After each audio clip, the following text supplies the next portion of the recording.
أشهد أن لا إله إلا الله وحده لا شريك له ونشهد أن محمدا عبده ورسوله أما بعد فأعوذ بالله السميع العليم من الشيطان الرجيم بسم الله الرحمن الرحيم. My dear viewers, Assalamu alaikum wa rahmatullahi ta'ala wa barakatuh. May the peace and blessings of Allah be upon you all. Welcome back to our program MTA Kids Time, which is being brought to you by MTA International Gambia Studios. And in this, we are here with the kids who are here to make this program interactive. And in our previous episode, we have started a new series that is the life history of the prophets who, of course, we have been mentioned in the Holy Quran. So in our last episode, we have discussed one of the prophets, that is Prophet Hud alayhi salam. And inshallah, today also we want to discuss on another prophet, that is, inshallah, by the grace of Allah, we will be discussing about Prophet Nuh alayhi salam. So please stay with us and enjoy. As always, the tradition demon, we start the program with the recitation from the Holy Quran. So without wasting much time, please let's start with the recitation from the Holy Quran by Brother Masrul Hydra. Can you please give us the recitation? أعوذ بالله من الشيطان الرجيم بسم الله الرحمن الرحيم وأوحي إلى نوح أنه لن يؤمن من قومك إلا من قد آمن فلا تبتئس بما كانوا يفعلون. Zakumullah. That is the recitation from the Holy Quran. وَأُوحِيَ إِلَى نُوحٍ أَنَّهُ لَن يُؤْمِنَ مِنْ قَوْمِكَ إِلَّا مَنْ قَدْ آمَنَ فَلَا تَبْتَئِسْ بِمَا كَانُوا يَفْعَلُونَ. Zakumullah. Can we please have the translation from Sister Mama? Please give us the translation. The mic. Wa alaikum salam wa rahmatullahi wa barakatuh. Translation. And it was revealed that Nuh, none of the dead people, believed except those who have already believed. Grieve not, therefore, at what they have been doing. Jazakumullah. We all had the translation of the just recited verses from our brother Masrul Hydra. So we say today we are going to discuss on one of the prophets, that is Prophet Nuh alayhi salam. And in our last episode, if you can remember, we said Prophet Nuh is among the earlier prophets.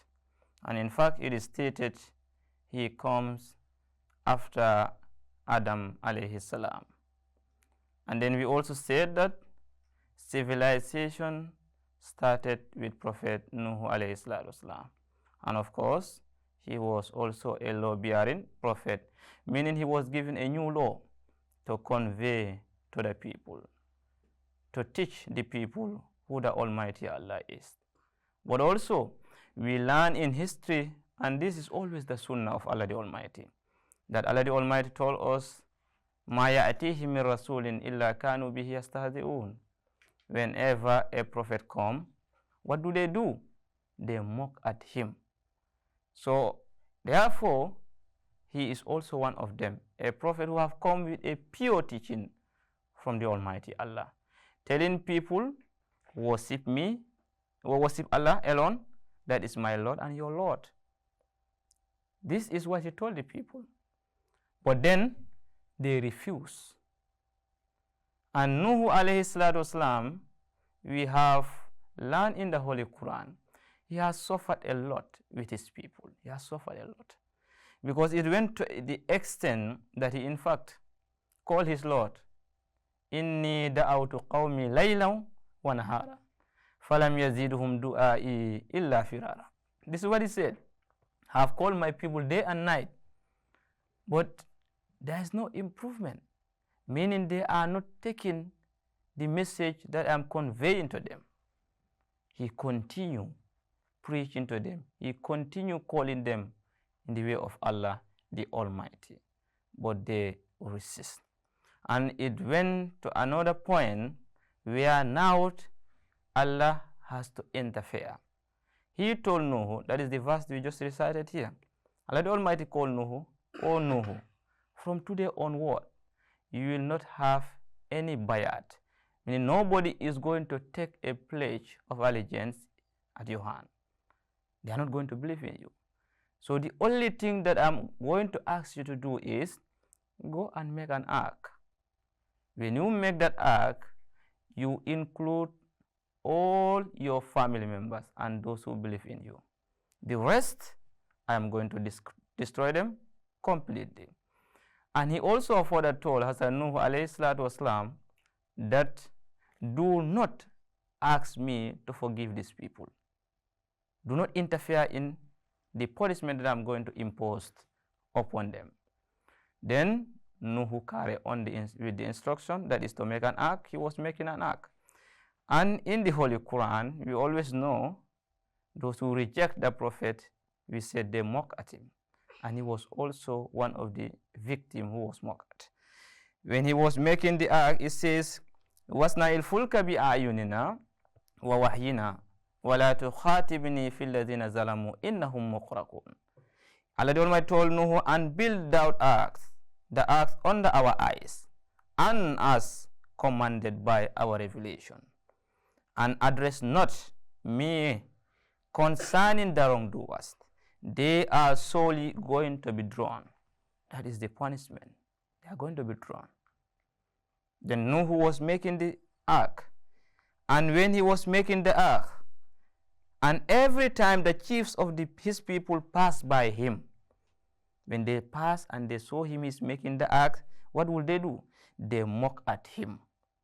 He said, if now you mock at us, time will be coming, we are also going to be paying what you are doing. We'll be laughing at you. You are laughing at us today, but tomorrow we'll laugh at you. So this is the way they were doing. So when he was done, Allah the Almighty asked him to embark on the ark, meaning let him collect all the family members and those who believe in him, let them join the ark. And they eventually joined the ark. But then in that process, something strange happened. Because one of Nuh's sons was supposed to, Nuh was thinking that he will be part of the ark. But when he was calling him, the son was not wanting to come and join Hazrat Nuh and his people. He was going to the mountains, thinking that he can get a protection against the punishment, that is the flood that is coming. Nuh called him. He asked him, where are you going? He says, Sa'awi ila jabalin ya'asimuni. Understand? Minal mai. He said, I'm going to that mountain. I'm going to take a protection or shelter against this punishment. They were having that conversation. Then the flood came and Nuh's son was also destroyed. But then Allah the Almighty has already informed Hazrat Nuh alayhi salatu wasalam that I'm going to protect all your family members. And of course, somebody whom Nuh alayhi salatu wasalam born, automatically he may think that is part of his family member. And this led him to question Allah the Almighty. Oh my Lord, are you not the one who say you are going to save and protect all my family members? But here is my son. He's a victim of those who suffer with the punishment. Then Allah the Almighty told Nuh, yes, this is what I said. He told him, but he is not your son. In the sense that he is not accepting, he have never accepted of whatever you have said. Amalun ghayru salih.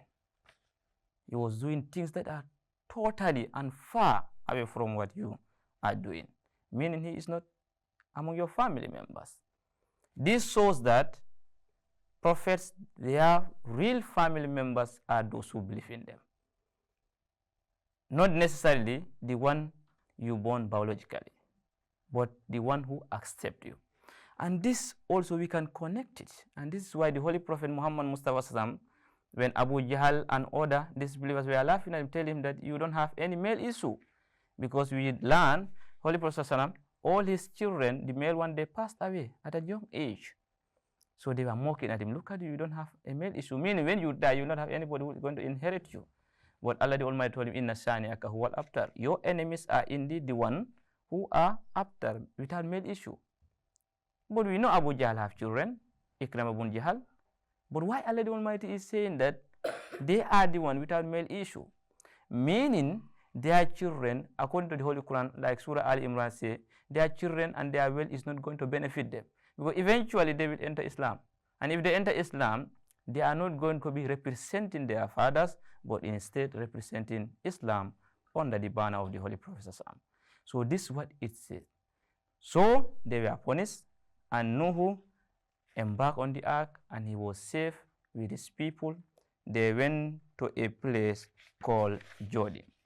So this is a brief history on Prophet Hazrat Nuh alayhi salam. But there are a lot of things that we did not mention here. But due to time, we will shorten it here and also allow question from you. If you have any question or you comment, you can raise it up. Yes, can we hear from you, Majula? You have a question or you have a comment? I have a question. Okay. I want to understand. When we say Nuh lived for 950 years, is it his physical life or what? Good. That is also something mentioned in the Holy Quran. I did not mention it here. The Holy Quran says Nuh remained among them, that's the people, for 950. But in the Bible, they mention 952. But then Allah the Almighty has told us this very clearly, that only Allah knows the years they live for those prophets. Like Salih, Hud, and other prophets. Only Allah knows best. But then this is what the Holy Quran says, remain in them, falabisa. He remain in them. But then, the Jamaat, Ahmadiyya Muslim Jamaat, Hazrat Mirza Ghulam Ahmad alayhi salam, the founder of Ahmadiyya Muslim Jamaat and the Imam Mahdi of the age, who was foretold by the Holy Prophet to appear in the later day to come and rejuvenate and reform the Ummah of Islam. Explain this. It does not necessarily mean his physical life, his physical body remain on this earth for 950 years. But we said from the onset, Nuh alayhi salatu wasalam was a law-bearing prophet. So he came with a Sharia. So it means his dispensation remain on the earth. That was the one that was working. That was the one people are using up to 950 years. It was his dispensation. And in fact, mostly the age of a prophet is determined by his dispensation. This is why we are saying that Islam is still living. But the Holy Prophet himself is not living here physically. But his teaching is alive. So this the same thing that appeared to Nuh too. His dispensation, his Sharia was the one people were using up to 950 years, but not his physical body. I think it's understood. Thank you very much. Any other question? Yes, can we hear from Tahira? Tahira, can you, we have limited time, please. Wa alaikum salam wa rahmatullahi wa barakatuh. Why was Nuh's son punished? Yeah, why was he punished? Because Allah the Almighty, according to the Holy Quran, he said that innahu amalun ghayru salim. Understand? He is doing things that you know that is totally different from what Nuh is doing. One Nuh who believed, he did not believe in, and therefore he fall among the disbelievers. And the punishment was for disbelievers, not so. They automatically have to be punished because he is in the party of the disbelievers. You get it? Thank you. And next, yes, can we hear from you? Wa alaikum salam wa rahmatullahi wa barakatuh. Was Prophet Nuh a law-bearing prophet? Yes, that's what we said here. He was a law-bearing prophet, meaning he came with a Sharia. Not so?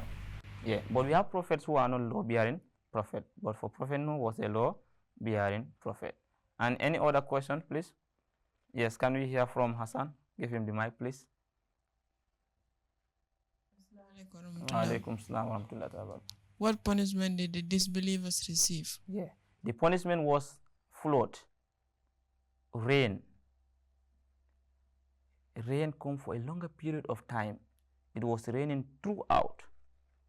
So eventually the entire earth was covered with water. So there was no place to live because the building, the structure that they built all fell down because of that the flood. Understand? Yes. That is Mughraqun, the drone. Yes. Any other question? I think we can only have one question now. Yes, can we hear from Nuruddin?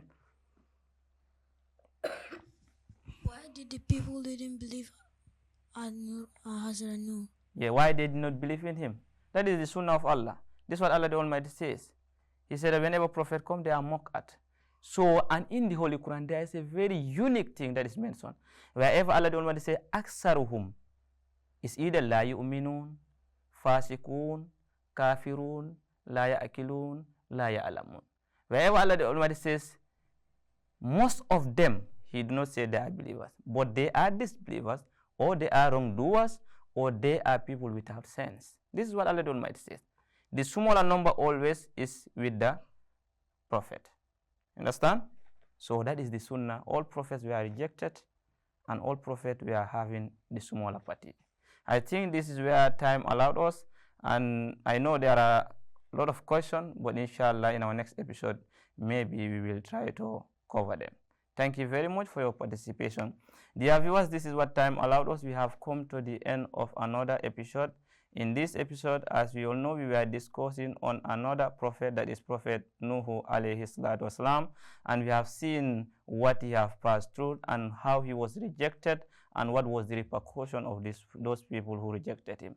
So inshallah, in our next episode, we will also try to explore on another prophet by the grace of Allah the Almighty. Thank you for your participation. It was here in MTA International Gambia Studio. I was your host, Said Sambaso. Until we come on your way. Assalamu alaikum wa rahmatullahi ta'ala wa barakatuh.